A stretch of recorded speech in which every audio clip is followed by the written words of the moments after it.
saint et vivant, tu es Dieu présent au milieu de nous. Tu es là, Seigneur, et tu règnes à jamais. Jamais ton amour ne s'endort. Merci pour ta présence. Merci pour ta parole dans nos cœurs. Et merci de nous toucher dans notre être tout entier. Louange et gloire à toi, Dieu vivant. Shama. Au nom de Jésus, est-ce qu'on peut acclamer le Seigneur? Alléluia. Est-ce que tu peux acclamer?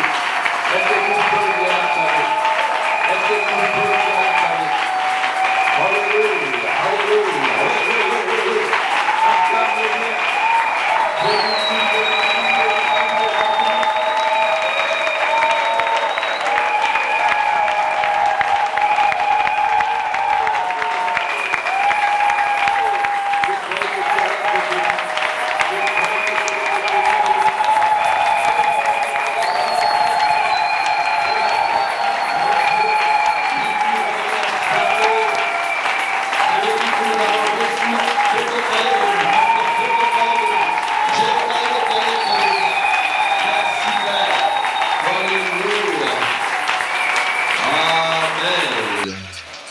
Gloire à Dieu, est-ce qu'il y a la joie?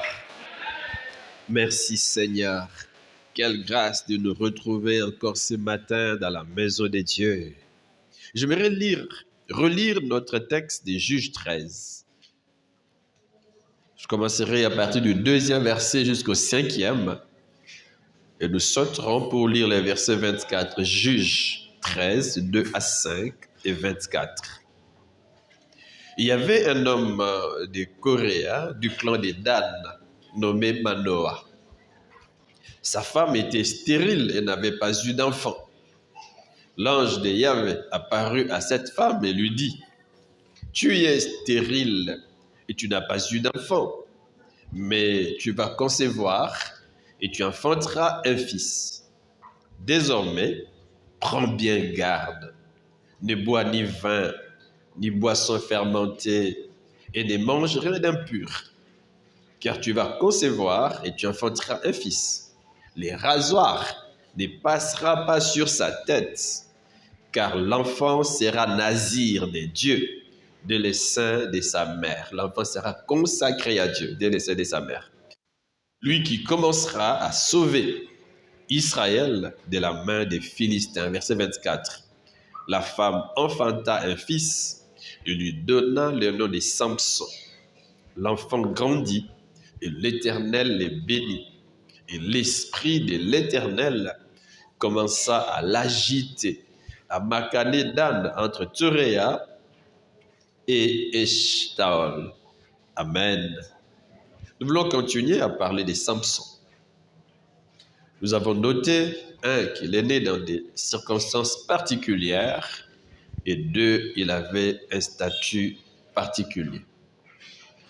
Quelles sont les circonstances particulières liées à la naissance de Samson? Nous avons noté 3 éléments. Le premier, c'est qu'il est né pendant une période de grande attente. 2, il est né pendant un temps de servitude. Et 3, je vais en tout cas revenir sur ce 3e élément. Sa naissance a été annoncée par un ange. Je relis avec vous le verset 3 qui dit, « Un ange de l'Éternel apparut à la femme et lui dit, « Voici, tu es stérile et tu n'as point d'enfant. Tu deviendras enceinte et tu enfanteras un fils. » La version français courant traduit en disant, « Un jour, l'ange du Seigneur apparut à cette femme et lui dit, « Un jour. » Il y a une idée d'une situation inattendue. Un jour. C'était une surprise. Elle ne s'y attendait pas. Une surprise parce que Dieu est un Dieu de surprises et des surprises agréables. Est-ce que vous le croyez?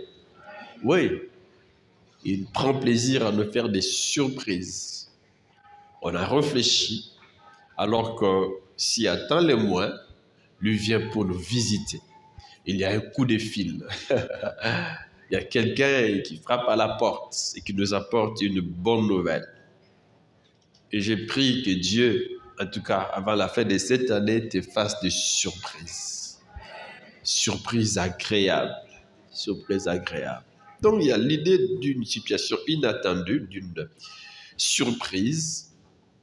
Mais on peut aussi noter que ce n'est pas un ange comme tous les autres anges. C'est un ange spécial. Il est dit l'ange de l'Éternel. Un ange spécial. Spécial. Les contemporains de Salomon sont nés de manière ordinaire. Salomon est né comme tous les autres hommes, mais on voit qu'avant sa naissance, un message particulier est venu de Dieu et un être particulier est venu avec un message lié à sa naissance. Et c'est ici où nous pouvons noter que Dieu, mes frères, peut avec nous faire la différence. Même dans nos familles et partout où nous sommes, Dieu peut faire avec nous ce qu'il n'a pas encore fait avec les autres. Ce qu'il n'a jamais fait dans la vie de mes parents, il peut le faire avec moi. Je peux devenir ce que mes parents ne sont jamais devenus et je peux expérimenter quelque chose de particulier de la part de Dieu que n'ont expérimenté mes frères ou mes sœurs de la même famille, même dans l'église.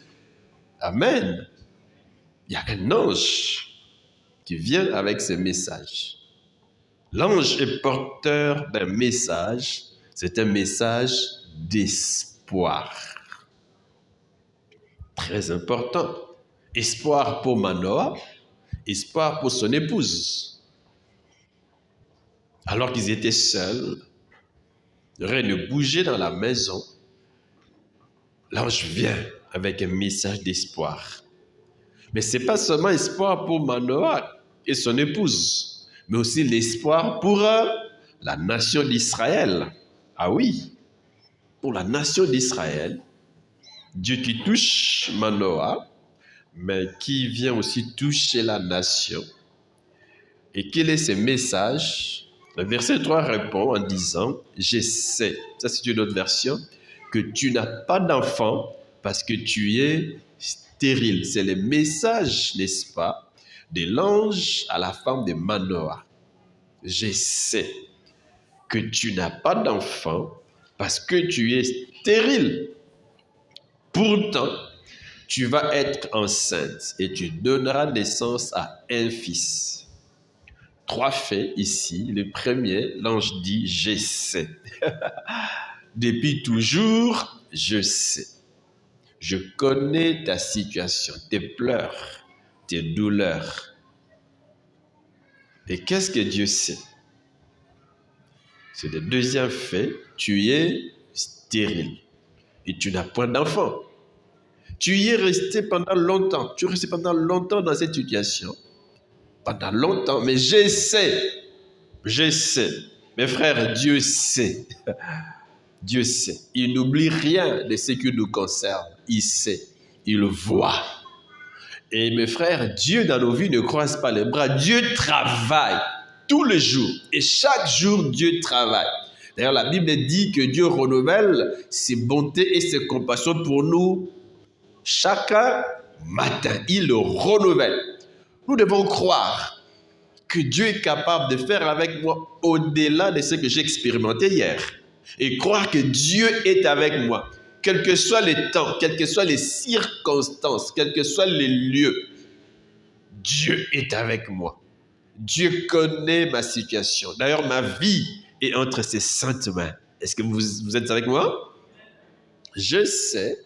Deuxième fait, Dieu dit, tu es stérile, tu n'as pas d'enfant, c'est sa situation présente. Une situation qu'elle connaît. Très bien. Mais il y a un troisième fait, Dieu dit, tu deviendras enceinte et tu enfanteras un fils. Sa situation future. Et c'est un futur proche. C'est un avenir rempli d'espérance. Je sais qu'aujourd'hui, ça ne marche pas. Il y a un état que je connais, que je n'apprécie pas d'ailleurs, mais Dieu dit, il y aura un changement. Tu enfanteras. Je sais qu'il y a un ça ne va pas, mais bientôt, tout ira mieux. On voit que l'intervention de Dieu dans nos vies amène toujours un changement positif. Et c'est dans ce sens que j'aimerais, n'est-ce pas, tirer notre attention sur ces faits. Nous ne devons pas accepter de faire du surplace. Il faut refuser les surplaces. Vous n'avancez pas. Année après année, vous n'avancez pas. Vous êtes au même endroit. Non, n'acceptez pas de faire les surplaces. Est-ce que tu peux le dire à ton frère? N'accepte pas de faire les surplaces. Est-ce que tu peux le lui dire? Les surplaces, même dans les études, ça n'avance pas. Dans sa vie, ça n'avance pas. N'acceptez pas cela. 2, n'acceptez pas de demeurer dans une situation médiocre trop longtemps. Non. Qui n'avance, recule, n'est-ce pas vrai? N'accepte pas. Il faut sortir de toute situation médiocre qui perdure. Un jour, Dieu a dit aux enfants d'Israël, vous avez assez longtemps fait quoi? Demeurer sur cette montagne. Et maintenant, bougez. Ne demeure pas assez longtemps sur cette montagne. Il y a un temps pour tout. Il faut bouger. Il faut évoluer. Il faut que ça change. Et Dieu peut bouger avec toi. Et Dieu peut changer ce qui ne marche pas. Troisième élément ici, c'est que tu dois t'attendre à Dieu pour ton avenir. Et attends-toi, comme je l'ai dit, aux surprises de sa part. Tous les jours. Aux surprises. Cette année, qu'est-ce que j'ai expérimenté? Qu'est-ce que je n'ai pas encore expérimenté? L'année prochaine, avec Dieu, je peux expérimenter plus. Attendre, n'est-ce pas? S'attendre aux surprises de la part de Dieu. Au verset 5, l'ange insiste et ajoute, « Tu vas concevoir et tu enfanteras un fils. » Il l'a déjà dit, n'est-ce pas, au verset 3, mais il y revient, « Tu vas concevoir et tu enfanteras un fils. » Il donne de précisions par rapport à l'enfant, par rapport à sa mission. C'est vrai, tu vas concevoir un fils, c'est pour toi. Mais il ne sera pas que ton fils, mais aussi un libérateur pour Israël.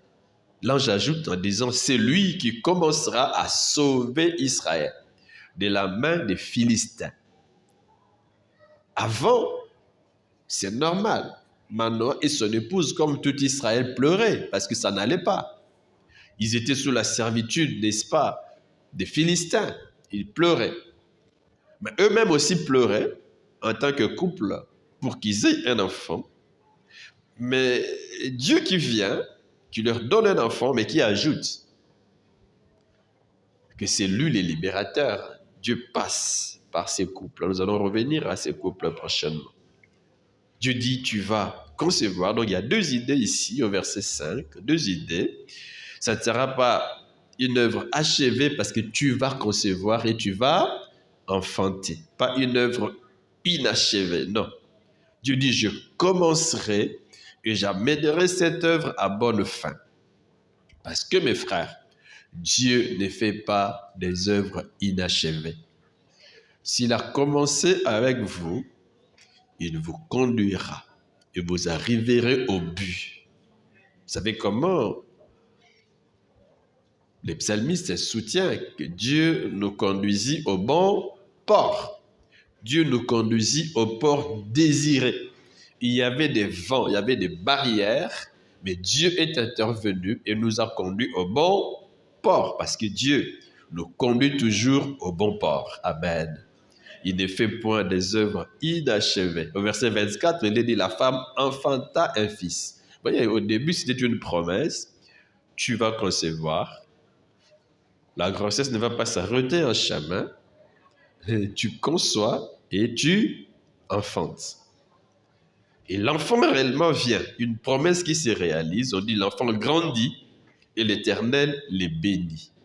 C'est là où j'ai dit que l'œuvre que Dieu commence, il la parachève. On peut se poser des questions comment, quand. Dieu seul a des réponses à de telles questions. Faisons-lui tout simplement confiance. Amen. Comment? Je ne sais pas. Je dis que Dieu mène tout à bonne fin pour nous. Si vous lui confiez votre vie, votre projet, il la conduira à bonne fin. Je redis ce que j'ai dit, l'Éternel les conduisit au port désiré. Dieu te conduira au bon port si tu lui confies ta vie.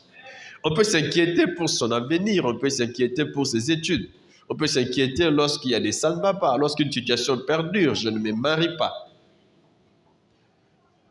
Ça ne vient pas vite. On peut s'inquiéter, mais recommandons notre vie à Dieu. Si nous lui faisons confiance, il nous conduira au port désiré. Il m'est arrivé dans ma vie de me poser plusieurs questions. Plusieurs questions. Par rapport à mon mariage, par rapport à mes études, par rapport au ministère. Ça va se passer comment? Je n'avais pas de questions. Si je vous montre mes cahiers de prières, vous verrez mes pleurs. Combien de fois j'ai pleuré devant Dieu? Combien de fois j'ai demandé une épouse à Dieu? Combien de fois des portes étaient fermées, je pleurais. J'ai aimé une femme, je voudrais l'épouser, mais il y a des barrières. Ses parents n'acceptent pas. Des pleurs, ça va arriver comment? Je sais que c'est elle.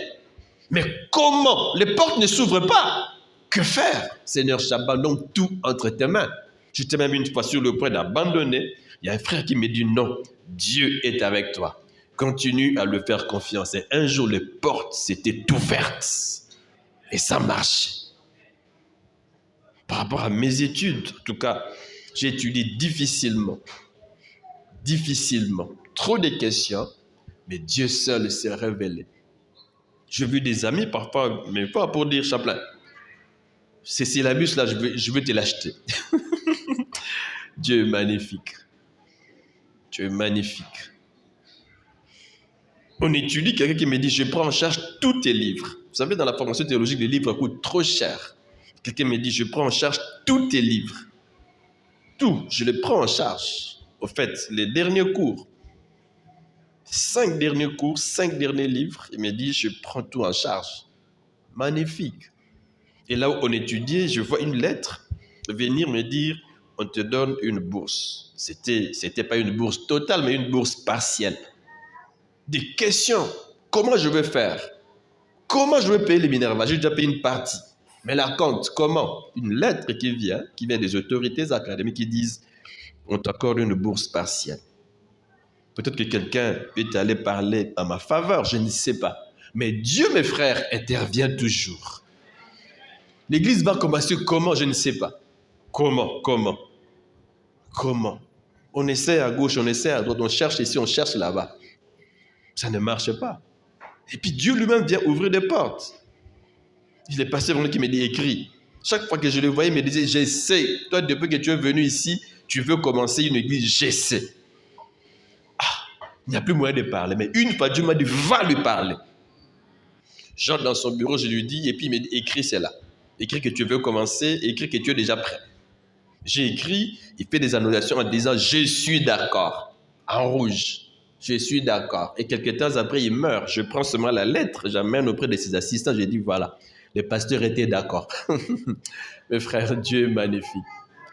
Et les assistants disent, comme lui était avec toi, nous aussi nous sommes avec toi. Voilà comment l'église a commencé.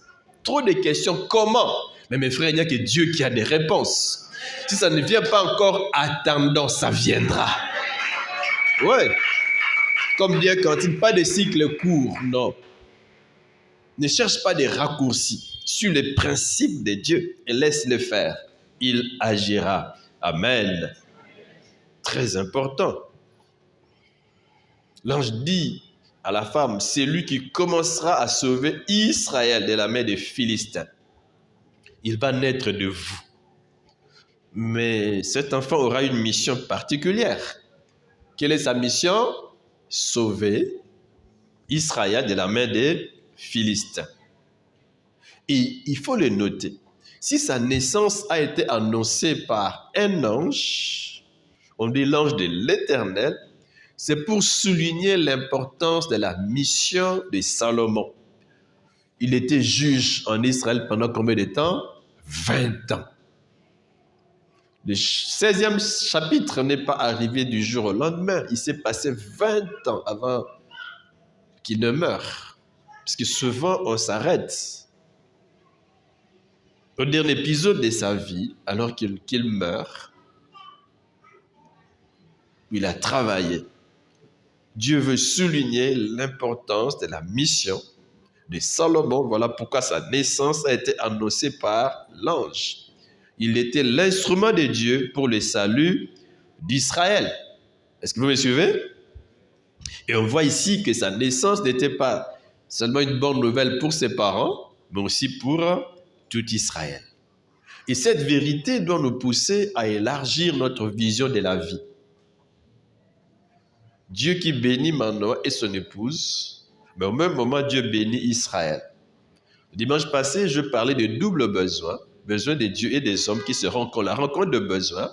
Ici, on voit que la famille de Manoah est bénie, mais au même moment, Israël est béni. Je dis que nous devons élargir notre vision de la vie, notre vision. Dieu peut me bénir, mais par cette bénédiction, il veut atteindre les autres. Intéressant. On peut noter que Dieu passe par la minorité pour toucher la majorité. En tout cas, c'est ce qui s'est même passé dans l'histoire d'Israël. Dieu peut passer par moi pour bénir les autres. Il peut passer par moi pour bénir ma famille. Ce n'est pas de l'esclavage comme on nous prêche, que vous êtes devenus esclaves. Non. Dieu peut passer par moi. D'ailleurs, l'expérience montre que nous qui avons déjà grandi, qui sommes devenus responsables, c'est à nous de prendre soin de nos petits. N'est-ce pas vrai? En tout cas, chez nous, même en Afrique, même nos petits commencent à nous appeler papa. Je ne suis pas son père biologique, je ne suis pas sa mère, je suis son aîné. Et il apparaît comme mon petit frère, je le prends en charge et il m'appelle papa. Est-ce que vous comprenez? Dieu peut passer par moi pour bénir ma famille, il peut passer par moi pour bénir mon église, il peut passer par moi pour bénir les autres. Dieu n'agit pas seulement pour moi, mais lorsqu'il agit dans ma vie, c'est pour qu'il atteigne, qu'il touche les autres. Est-ce que je me fais comprendre? C'est ce que Dieu... Dans Luc 2, 10, lorsque l'ange vient annoncer la naissance du Messie, il dit, je vous annonce une bonne nouvelle. Oui, c'est une bonne nouvelle. Je vous annonce une bonne nouvelle qui sera pour tous les peuples. Qui sera pour qui? Tout le peuple. Les sujets d'une grande joie. Jésus est le sujet d'une grande joie pour Joseph et Marie, mais aussi les sujets d'une grande joie pour tous les peuples, pour Israël et pour les non-israélites. Intéressant. Je vais revenir sur cet élément. Dieu me touche, Dieu me visite, mais par cette visitation, Dieu cherche toujours à atteindre les autres. Mais par-dessus tout, Dieu cherche à atteindre ses objectifs. Dieu peut vouloir toucher quelqu'un qui est au nord, mais il passe par moi qui suis au sud.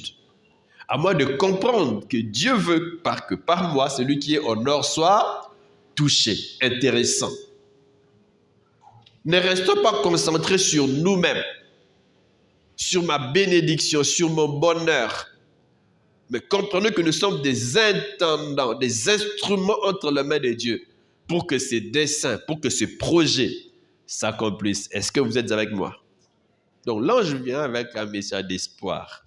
Peut-être que tu t'attends à un message d'espoir ce matin, que Dieu te touche et te visite. Mais le plus grand message d'espoir, c'est que Dieu est avec toi, quels que soient les temps ou les circonstances de ta vie. Dieu est avec toi, Dieu sait. Fais-lui confiance et crie vers lui. Amen. Alors, comment les parents vont-ils réagir? Comment Manoah va réagir? Comment son épouse va-t-elle réagir? De manière générale, on voit deux réactions des parents face à cette annonce de la naissance de cet enfant dans leur foyer. La première réaction, c'est qu'ils sont heureux. Ils sont dans la joie. Et ils sont conscients, notons-les, Ils sont conscients que l'enfant ne sera pas seulement pour eux, mais aussi pour Dieu.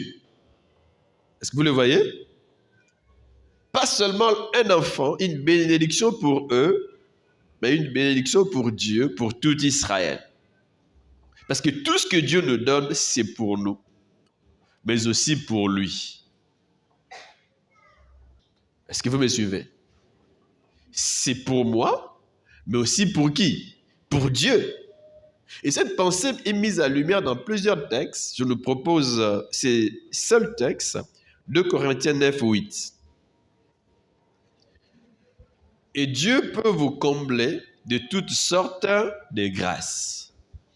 Dieu peut faire quoi? Vous combler, vous remplir de toutes sortes de grâces. Dieu peut combler. Est-ce que vous le croyez? De toutes sortes de grâces, de faveurs, de bénédictions. Je peux expérimenter toutes sortes de bonnes choses de la part de Dieu, en abondance même. Deuxième partie, afin que possédant toujours en toutes choses de quoi satisfaire à tous vos besoins, vous ayez encore en abondance pour toute bonne œuvre. La version Parole de vie dit ceci. Dieu a le pouvoir de vous donner en abondance toutes sortes de bienfaits. Toutes sortes de bienfaits en abondance. Il en a le pouvoir. Intéressant. Deuxième partie du texte de la version Parole de vie. Aussi, vous aurez toujours tout ce qu'il vous faut. Dieu peut le faire. Je suis béni. Je n'ai plus besoin de rien sur cette terre parce que j'ai tout ce qu'un homme peut posséder sur la terre. Dieu peut le faire. Même si généralement, nous, quand quelqu'un est béni, quand il a de l'argent, on dit à Simbaki. Quand il monte à Simbaki. Tu sais, je vous ai dit que j'ai travaillé dans un milieu où je vis des gens, des ingénieurs avancés, excellés, mais des chrétiens, anciens de l'église, mais c'est le numéro 1 d'une entreprise. Ancien de l'église, mais on a besoin de lui. Pour une panne à gauche, pour une panne à droite. Il est incontournable, mais un chrétien. Dieu peut faire avec toi de grandes choses.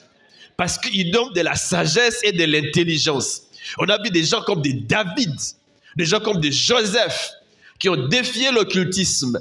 Personne n'était aussi intelligent que Joseph, aussi intelligent que Daniel et ses amis. Dieu bénit, mes frères. Dieu ouvre de portes grandement et Dieu accorde de l'intelligence. Kosimbate ne va pas toucher. Na simba pona bonga pona mata non nzamba matisa yebsa mlinga nzamba matisa yebsa. On doit croire et chercher ces choses, mes frères. On doit croire. Si j'étais professeur d'université dans le monde, j'allais être le meilleur professeur qu'il faut. À Simba, na Simbati. Dieu ouvre toujours les portes. Est-ce que vous êtes avec moi? Toutes choses en abondance. Pourquoi Dieu les fait? La texte dit, et vous aurez suffisamment pour faire des bonnes actions. Vous voyez, Dieu me bénit, mes besoins sont comblés, mais aussi j'ai le nécessaire. J'ai suffisamment en abondance pour toute bonne action.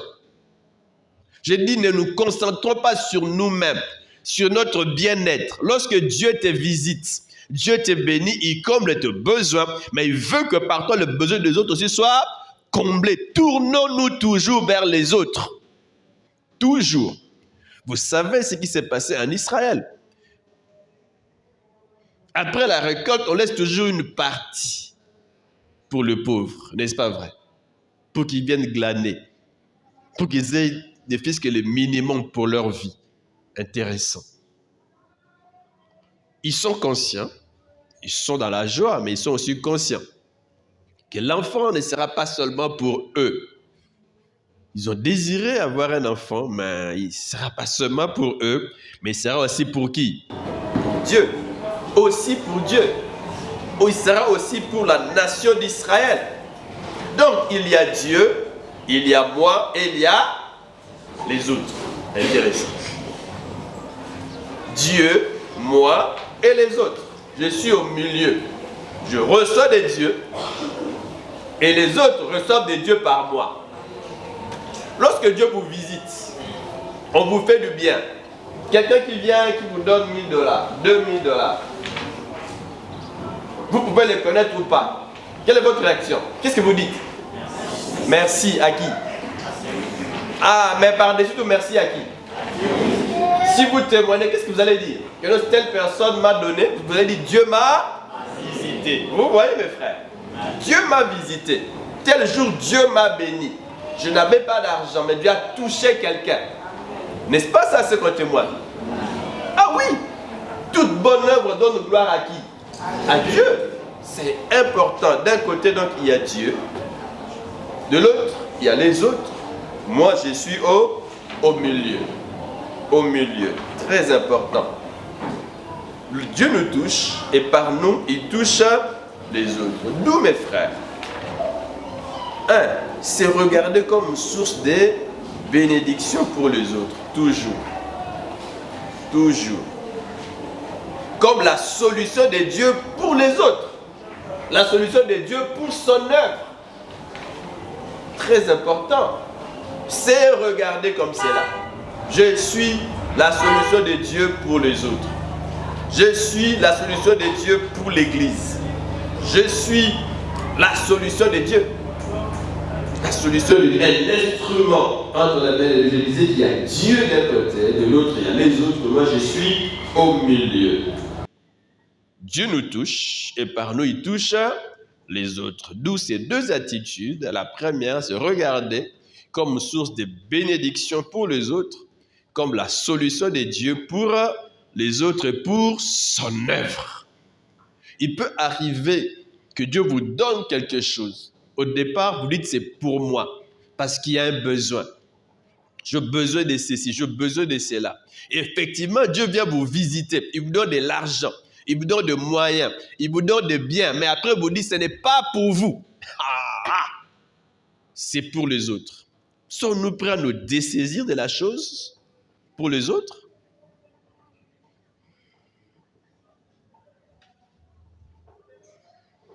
C'est important que nous sortions de l'égoïsme.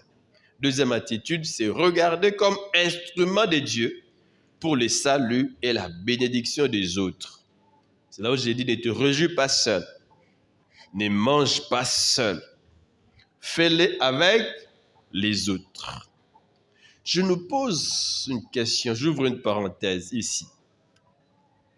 Il y a eu une rentrée scolaire.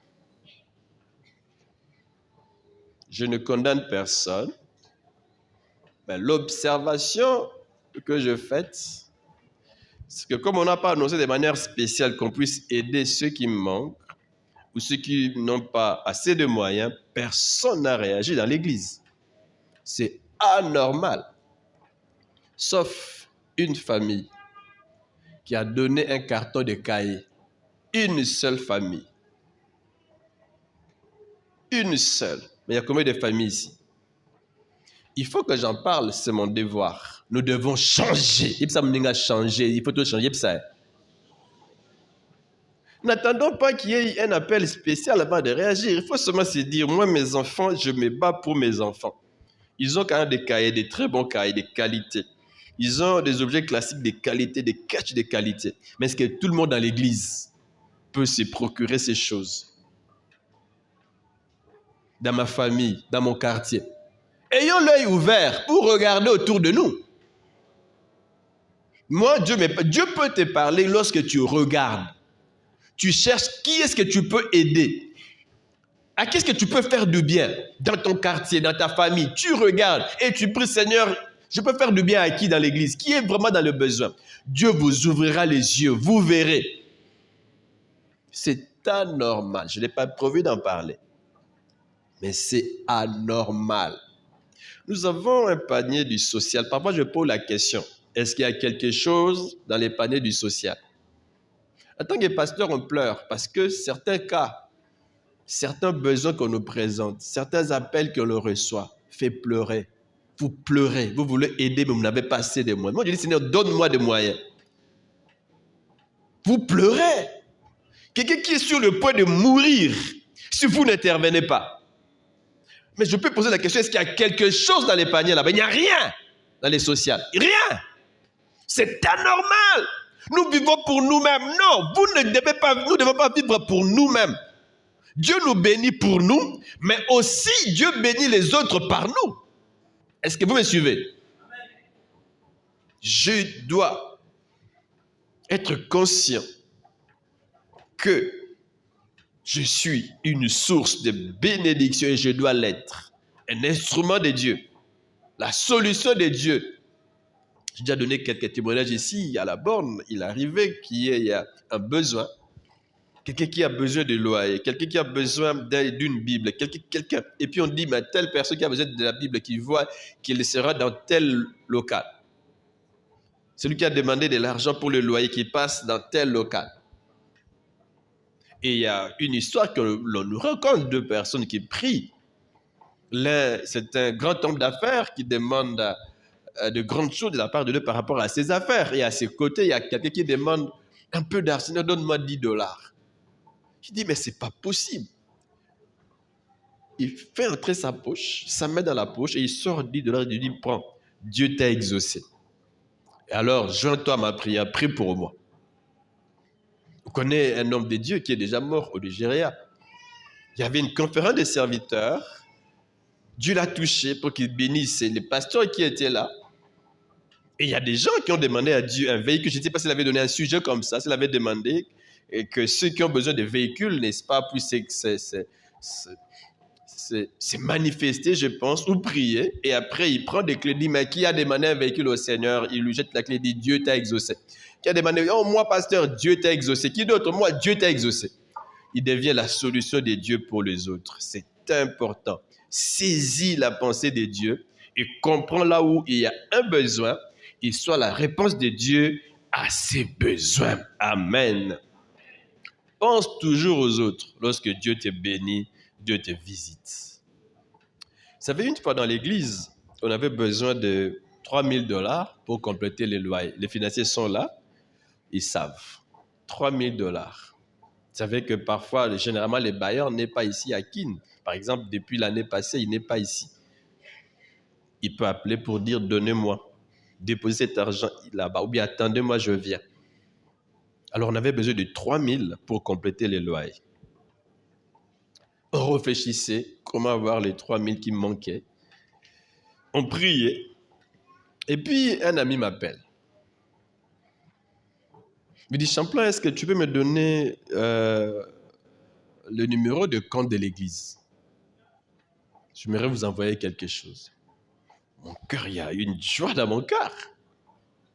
Puis il me dit, non. Les dimanches, madame sera avec vous. Elle va vous amener quelque chose. J'allais lui dire, mon cher, on a besoin de $3,000. J'ai dit, non, je ne peux pas le faire. Dieu sait. Dieu sait. Et sur le plan éthique, ce n'est pas bon. Je ne peux pas demander comme ça, non. Ce n'est pas bon.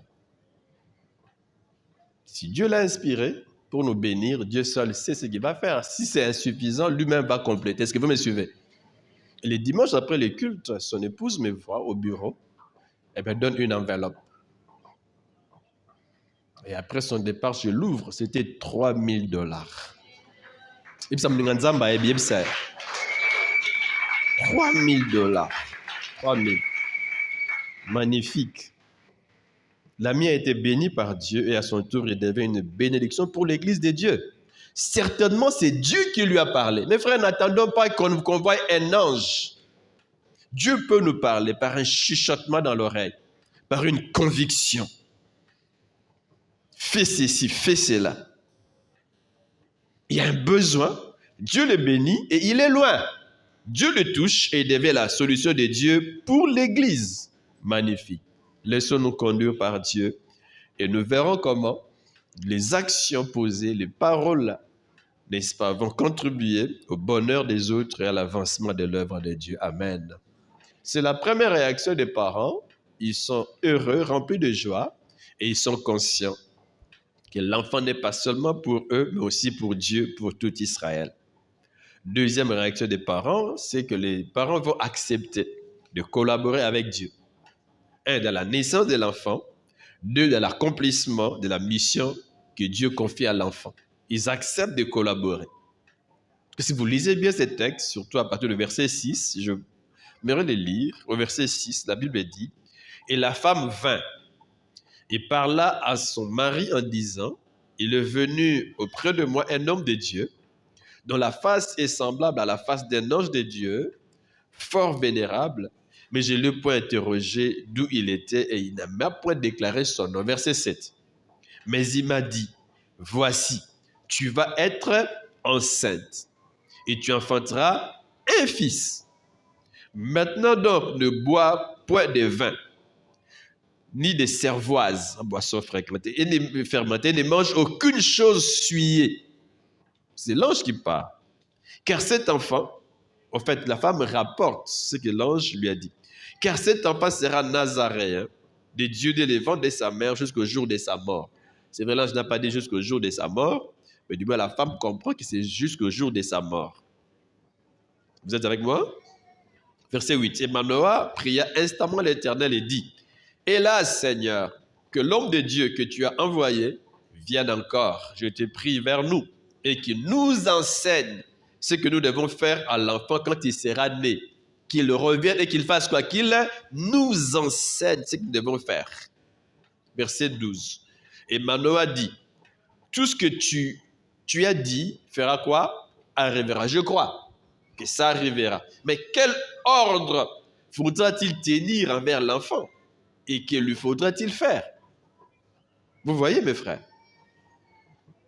Manoah prend au sérieux cette mission. J'ai dit qu'ils sont conscients de la mission que Dieu confie à l'enfant et veulent savoir exactement ce que Dieu attend d'eux. Qu'est-ce que tu attends de nous? Que devons-nous faire pour ne pas être une sorte d'entrave à cette mission? Que faire? Que faire?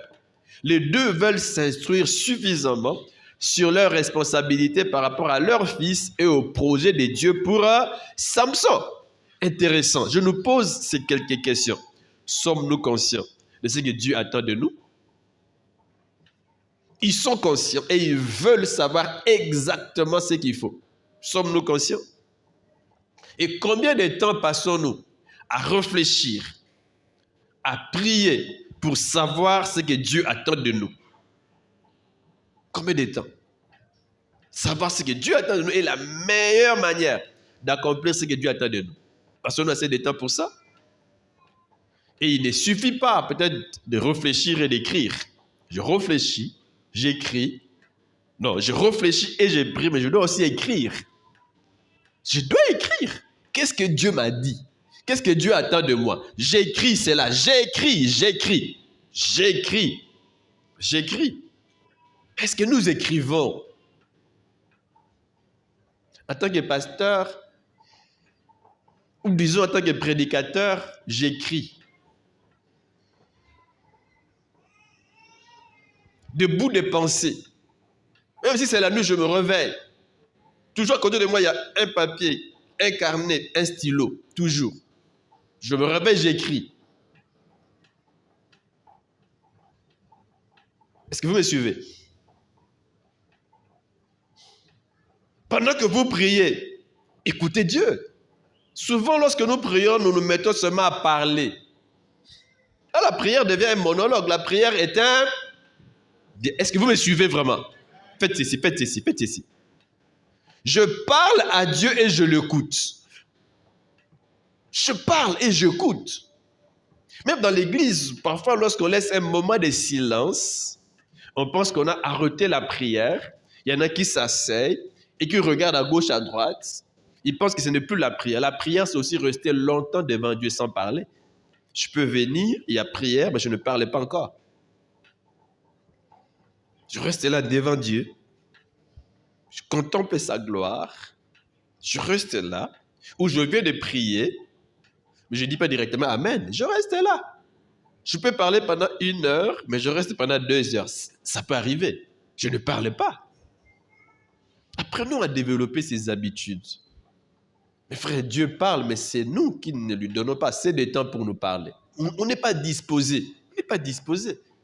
On n'est pas prêt à écouter Dieu. Il veut savoir exactement ce que Dieu attend d'eux. Est-ce que nous nous mettons en peine de savoir exactement ce que Dieu attend de nous? Est-ce que c'est une préoccupation? Est-ce que j'écris ce que Dieu me dit? Est-ce que je sais ce que Dieu attend de moi? Est-ce que je prie pour ça? Est-ce que j'écris cela?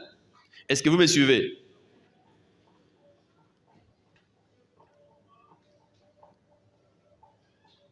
Vous savez, j'ouvre une parenthèse. Je peux poser la question ici. Combien sont venus avec leur Bible? Combien? Vous avez votre Bible? Combien? Combien ont un carnet? Combien ont un stylo? Je le dis toujours, un message prêché sans être écrit est une perte. Moi-même, en tant que prédicateur, si je parle, mais je n'écris pas, c'est une perte pour moi. Une perte.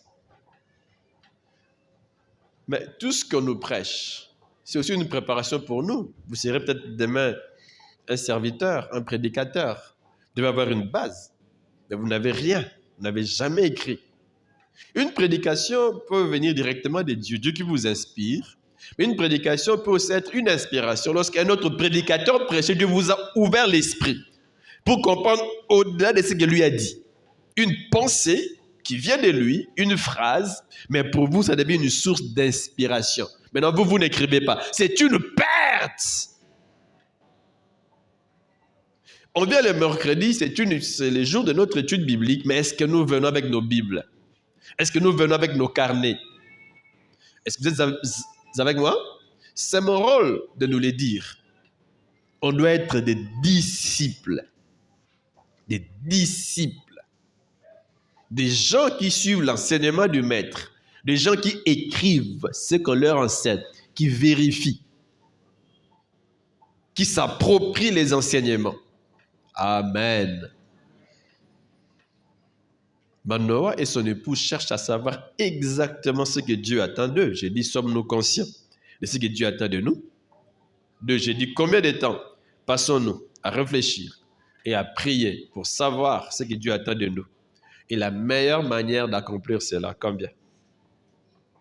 J'ai dit, il ne suffit pas de prier ou de réfléchir, mais il faut aussi écrire. Troisième question, sommes-nous prêts à mettre tout en œuvre pour réaliser le projet de Dieu? Sommes-nous prêts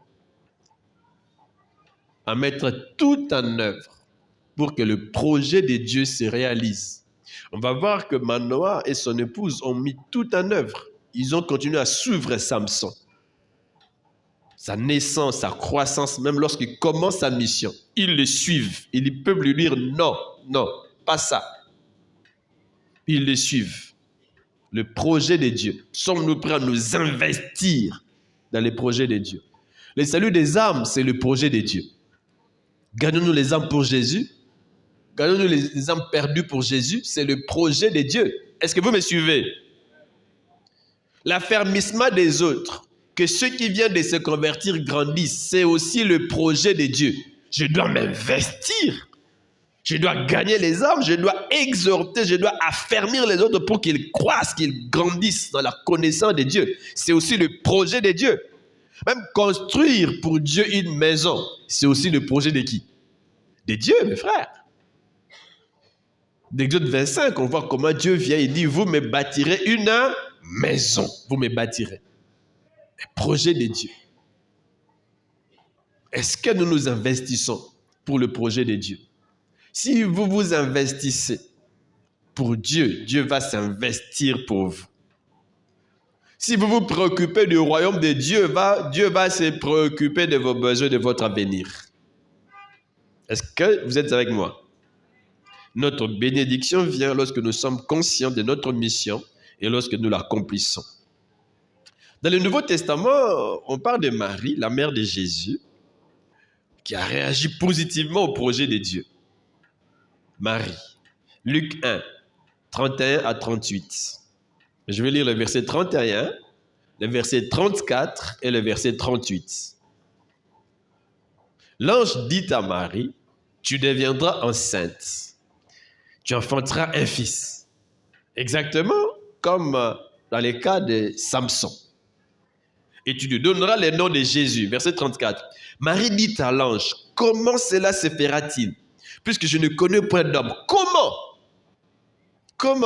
Elle ne doute pas, mais elle veut savoir comment, le mécanisme, même si ça l'a dépassé. Comment?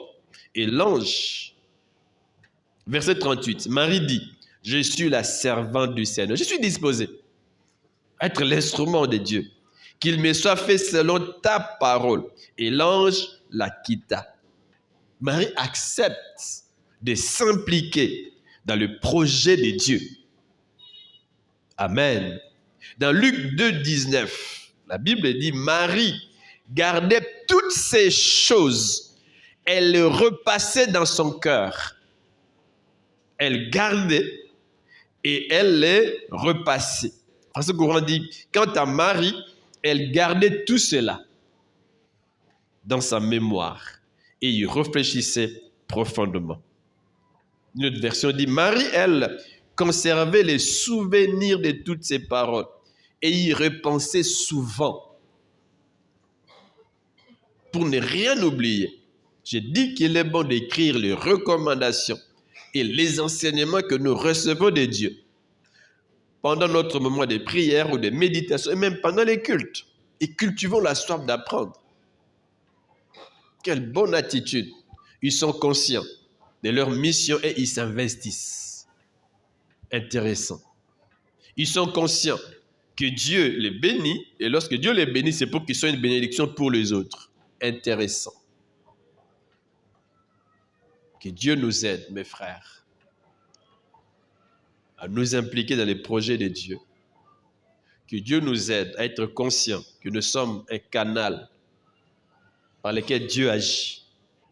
Et soyons vraiment ces canaux par lesquels Dieu se manifeste, que Dieu touche. Ayons une bonne réaction, comme les parents, n'est-ce pas, de Samson, lorsque Dieu nous visite. Et n'oublions pas que Dieu est celui qui mène tout à bonne fin pour nous, quels que soient les projets, et même en ce qui concerne nos vies, continuons à le faire confiance et refusons les surplaces.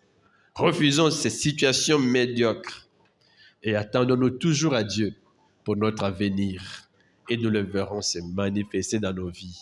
Amen. Est-ce qu'on peut se lever pour la prière? Oui. Lèvons-nous pour la prière.